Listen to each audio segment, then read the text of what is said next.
నమస్తే, welcome to A1 TV Telugu news. రాష్ట్ర ప్రభుత్వం అమలు చేస్తున్న ప్రజాపాలన ప్రగతి ప్రణాళికలో నిజామాబాద్, కామారెడ్డి జిల్లాలు ముందంజలో ఉండాలని గ్రామీణాభివృద్ధి శాఖ మంత్రి దనసరి అనసూయ సీతక్క అధికారులకు సూచించారు.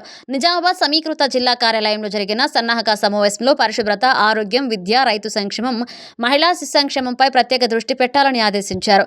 త్రాగునీటి సరఫరా, అంగన్వాడీ, గ్రామ పంచాయతీ భవనాల నిర్మాణాలను వేగవంతం చేయాలని చెప్పారు. అనంతరం మినీ సరఫ్ పేర్ 2026ను ప్రారంభించారు.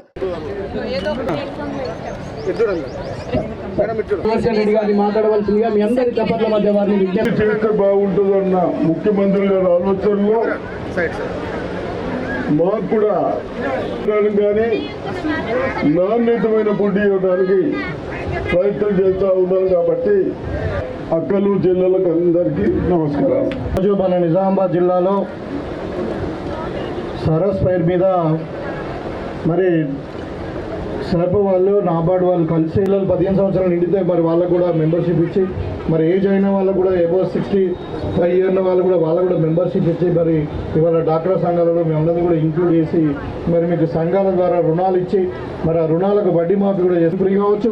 ఇలా మహిళలకు చాలా ఇప్పుడు ఇందిరమ్మ ఇండ్లు కూడా గతంలో మనం రేషన్ కార్డులు ఇస్తుంటే ఎవరి పేరు మీద ఇస్తుంటే వాళ్ళ కుటుంబానికి మంచి పేరు తేవాలి, వాళ్ళ గ్రామానికి, వాళ్ళ ప్రాంతానికి మంచి పేరు తేవాలని చెప్పి కోరుకుంటూ సెలవు తీసుకుంటాం.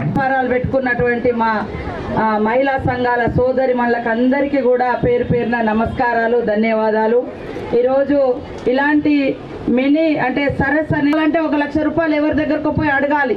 కాబట్టి అట్లా కాకుండా మహిళా సంఘంలో ఉంటే ఎదురుగా మరి మహిళా సంఘం నుంచి మీకు 1 లక్ష రూపాయలు ఇందిరమ్మ ఇల్లు వచ్చినటువంటి మహిళా అందరూ కుటుంబ సమేతంగా మరి సంతోషంగా ఉండి మన హక్కులు, మన సమస్యలు అన్నీ కూడా సాధించుకోవాలని తెలియజేస్తూ మీ అందరికీ శుభాకాంక్షలు.